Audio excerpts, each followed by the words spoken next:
degré dont il est question ici peut être considéré d'une manière générale comme l'exigence de remplacer partout où cela est possible les éléments servant à inférer une réalité perceptuelle par quelque chose d'équivalent à ce que la réalité perceptuelle présenterait elle-même.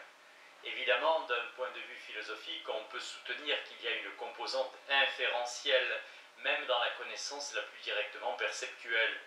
Mais même dans ce cas, l'inférence nécessaire pour passer de la perception de quelque chose d'équivalent à la réalité perceptuelle elle-même, se distingue de celle qui est impliquée dans la perception de la réalité chaque fois où cela peut être considéré comme une connaissance. C'est ainsi que nous pouvons expliquer la position d'une figure représentée en disant que c'est celle d'une personne en mouvement. Mais nous voyons le mouvement effectif de figures mouvantes et les images en mouvement nous offrent quelque chose d'équivalent à cela, les techniques de la représentation rendant superflue toute explication. Il existe un autre type de cas qui marque peut-être la limite logique de ce progrès. Nous devons toujours inférer ce que les autres ressentent en nous fondant sur les indices fournis par l'expression et le comportement. Il se peut que nous devions passer par une inférence pour savoir si ce que nous ressentons est de l'amour ou de l'angoisse. Mais du moins le ressentons-nous, ce qui n'est pas le cas lorsqu'il s'agit de l'amour ou de l'angoisse des autres. S'il existait quelque chose qui fût effectivement équivalent au fait d'éprouver leurs sentiments, on aurait là un exemple de ce type de progrès représentationnel. Ce genre de progrès comporte des aspects profondément intéressants. Ainsi, dans la mesure où nous sommes capables de remplacer les indices et les inférences par quelque chose d'équivalent à la perception directe, nous nous approchons de ce qui est de l'ordre de l'universel, et pourrait-on dire du non conventionnel. Ou du moins, en est-il ainsi lorsque les indices eux-mêmes relèvent davantage de la convention que nous le supposons. Les artistes ont élaboré un code pour faire induire les choses qu'étant donné les limitations du médium, ils ne pouvaient pas représenter directement. Ces indices consistent en des signes dont la signification a été apprise, indépendamment presque comme un langage doit être appris, ou du moins en vocabulaire. On pourrait écrire une merveilleuse histoire de l'art autour de la manière dont les peintres disposent les indices visuels des odeurs et des sons. Aucun groupe d'artistes ne s'est montré plus inventif à cet égard que les auteurs de bandes dessinées. Leur ingéniosité se retrouve dans le dessin animé, où des lignes ondulées au-dessus d'un poisson signifient qu'il pue, où une scie engagée dans une bûche indique que quelqu'un est en train de ronfler, et où une série de nuages minuscules signifie que quelque chose bouge. Mon exemple favori est celui où on montre le fait qu'un homme tourne la tête en dessinant sa tête dans plusieurs positions, unies par des cercles brisés. Nous lisons cela comme une représentation d'un homme tournant la tête, plutôt que comme une de ces figures polycéphales dont est coutumière la sculpture hindoue. Mais cela est dû au fait que notre culture est riche en images et que nous avons appris à le faire. Si on montrait le dessin à des membres d'une culture ayant d'autres signes ou n'éprouvant pas le besoin pictural de dépeindre le mouvement, ils ne sauraient pas ce qui se passe, ou alors ils devineraient tout comme nous sommes obligés de deviner lorsque nous nous trouvons face à des représentations précolombiennes ou indiennes de ce genre. Mais si nous leur montrons des films, il n'y a pas de problème de cet ordre, car les films atteignent directement les centres perceptuels impliqués dans la vision des mouvements et fonctionnent donc à un niveau sous-inférentiel. Bien sûr, il s'écoula beaucoup de temps avant que le mouvement montré ne fût convaincant.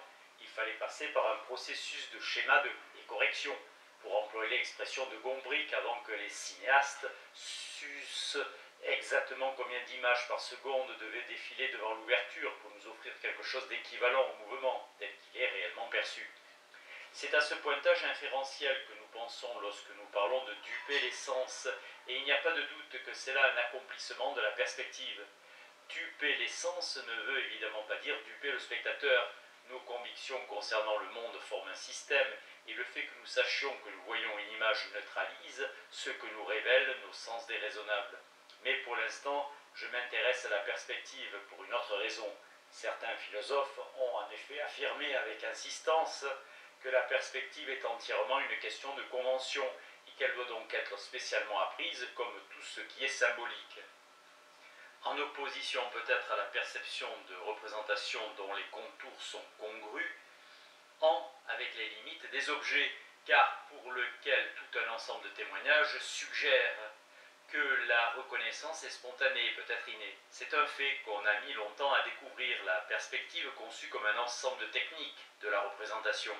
Mais si les artistes devaient apprendre à montrer les choses en perspective, personne n'avait besoin d'apprendre à voir les choses ainsi.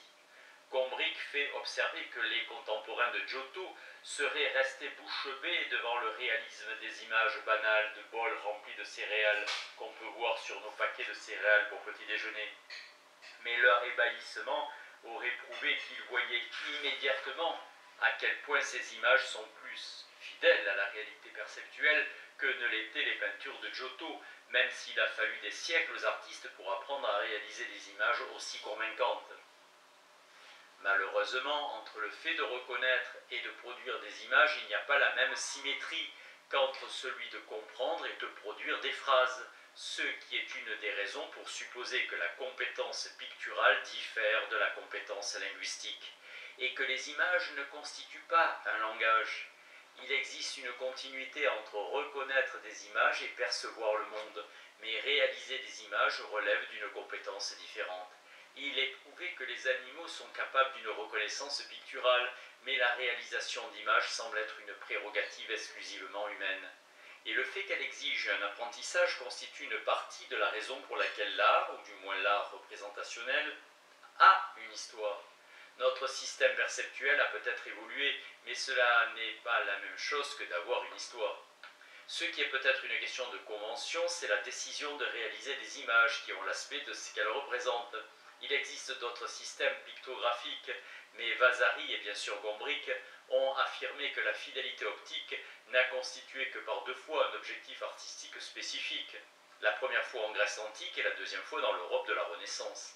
À mon avis, il s'agit là d'une sous-estimation. Il existe des preuves internes montrant que, par exemple, les Chinois auraient utilisé la perspective, peut-être au détriment de leur art s'ils l'avaient connue.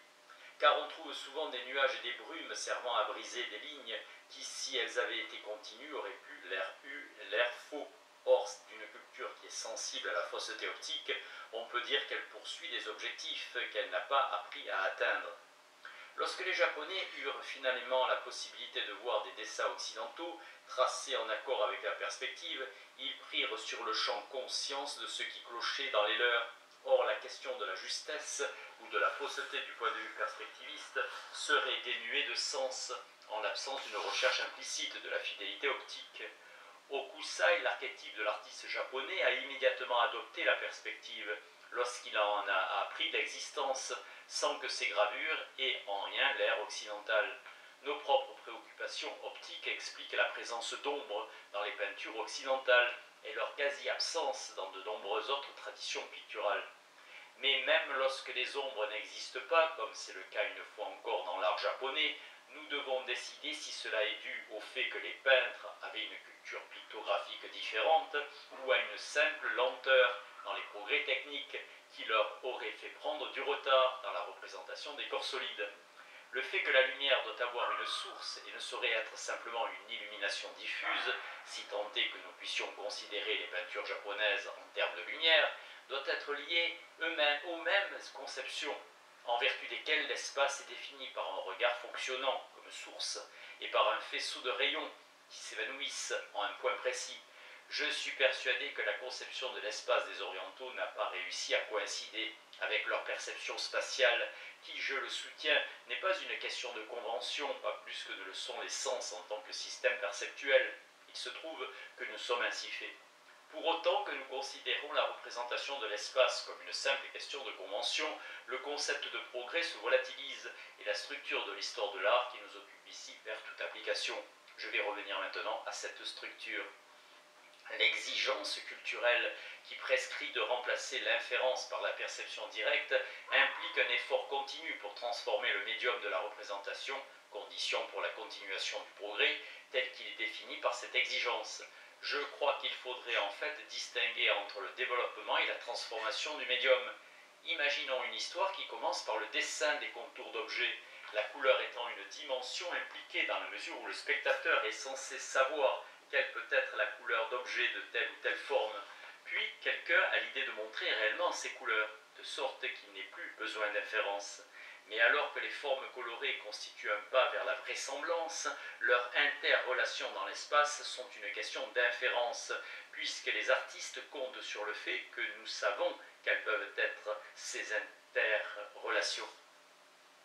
Ensuite, quelqu'un s'aperçoit que les variations de couleur et de valeur sont vues comme des changements de profondeur, et on découvre que les valeurs les plus nettes sont celles qui sont les plus proches de l'œil.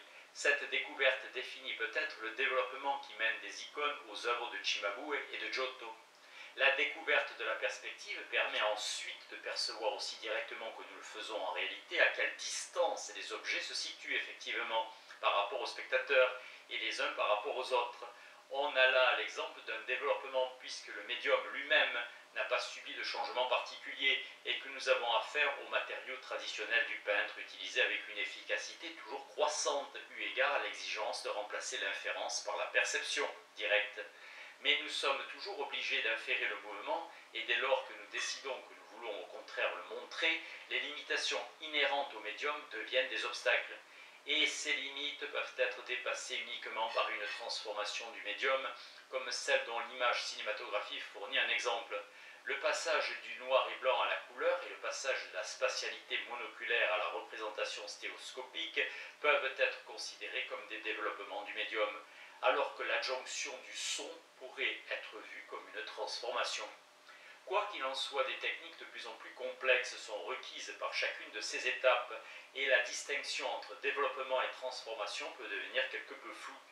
Je veux dire seulement que la complexité se paie et qu'il faut prendre des décisions quant à savoir si nous pouvons vivre à l'intérieur de notre médium tel qu'il est ou si nous devons nous laisser inciter par l'impératif qui crée le progrès à produire des médiations de plus en plus onéreuses. On peut peut-être faire une comparaison avec le coût élevé du progrès scientifique. Chaque nouvelle étape de la descente dans la microstructure de l'univers exige davantage d'énergie et nous devons prendre une décision d'ordre social pour déterminer si le coût de l'accroissement du contrôle cognitif qu'apportera la prochaine percée est justifié. Nous disposons maintenant de la technique nécessaire pour une nouvelle transformation du médium qu'il serait indiqué d'examiner à présent, à savoir l'holographie mobile. Jusqu'à présent, il s'agissait d'une sorte de jouet scientifique, bien que des artistes aient utilisé l'holographie simple ou non animée, un peu dans le même esprit que la vidéo. Pour les occasions qu'elle offre de réaliser des expérimentations artistiques sans référence spéciale au concept de progrès dont il a été question.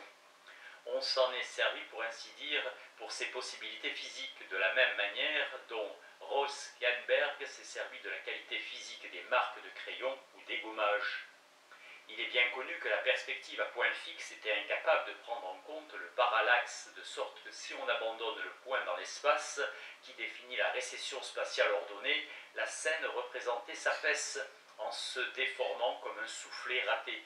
Dans la célèbre fresque du plafond de Saint-Ignace à Rome, due à Pozzo, qui montre le saint en apothéose, l'illusion de son ascension verticale aux cieux sur lesquels s'ouvre l'église n'est effective que si on est placé en dessous, à un point précis et identifié avec prévenance par un disque en marbre dans le sol.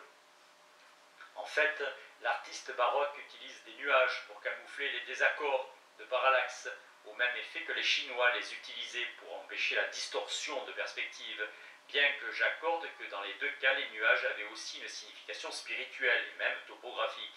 C'est-à-dire qu'ils identifiaient le lieu en question comme ciel ou comme colline. Nous avons appris à vivre avec les effets de parallaxe oblique, que ce soit dans les films ou ailleurs, comme le spectateur chinois avait peut-être appris à vivre avec des espaces picturaux anormaux, ou comme nous apprenons tous à vivre avec les inconvénients de la vie, la poussière, le bruit, les moustiques, en adoptant un genre de stoïcisme jusqu'au moment où nous avons l'idée d'y remédier à supposer que cela soit possible. Ceux qui sont fortement incommodés par le parallaxe ont la possibilité de trouver des places de cinéma qui en minimisent l'inconfort. L'holographie permet la conservation parallaxique, ce qui ouvre des perspectives plutôt révolutionnaires en matière d'architecture des salles. Que le théâtre, au sens propre du mot, a déjà anticipé dans une certaine mesure par le théâtre en rond, tout comme ce concept libère les acteurs d'un genre de bidimensionnalité imposée par l'architecture de l'avant-scène. L'holographie mobile rend possible le cinéma en rond, les images étant libérées de la surface plane de l'écran. De telles images auraient une identité virtuelle tridimensionnelle et apparaîtraient parmi nous comme des visions pleines mais impalpables. Les prêtres des temps reculés créent l'illusion de la présence divine dans l'espace mystérieux des temples en utilisant des miroirs chinois qui permettent de refléter un acteur représentant Hercule par exemple, comme détaché dans l'espace, tandis qu'on avait recours à l'encens. On retrouve encore et toujours les nuages si commodes pour détourner l'attention des fidèles crédules de tout indice de tromperie. Comme je l'ai fait remarquer, les images holographiques seraient impalpables et il resterait à savoir si ce ne serait là qu'une chose de plus avec laquelle il faudrait vivre ou si du point de vue artistique cela vaudrait la peine de financer une recherche permettant une transformation supplémentaire du médium. À moins que nous ne gardions l'impalpabilité afin de réaliser une analogie naturelle de la vision mystique, voire afin de fournir une métaphore de l'art. Il peut être instructif d'examiner ce choix en ayant à l'esprit l'histoire de la sculpture. La légende veut que Dédale ait fabriqué les poupées douées de mouvement pour les enfants royaux de Minos, qui à un âge plus avancé allaient connaître bien entendu des distractions plus spectaculaires. Mais dans leur grande majorité, les sculpteurs ont préféré laisser le spectateur inférer le mouvement, comme dans le cas de Bernin, du Bernin dont il a été question. Je pense que cela est dû en grande partie au fait qu'il ne disposait pas des mécanismes nécessaires pour animer les figures, ou que ceux-ci auraient été trop malcommodes ou trop visibles, et que par conséquent les mouvements n'auraient pas été assez convaincants pour donner lieu à une illusion réussie. Rappelons-nous que les anciens coloriaient leurs statues d'une manière qui était sans doute trop proche d'un maquillage funéraire, pour que nous eussions pu nous sentir tout à fait à l'aise à leur vue. Nous fussions sentis encore moins à l'aise si elles avaient été dotées d'une animation artificielle. Cette idée a quelque chose de sinistre ou du moins d'inquiétant. On n'a qu'à penser à la poupée dansante dans Coppelia et la statue mécanique d'Abraham Lincoln prononçant l'adresse de Gettysburg qui se trouve à Disneyland est sans doute doublement écœurante.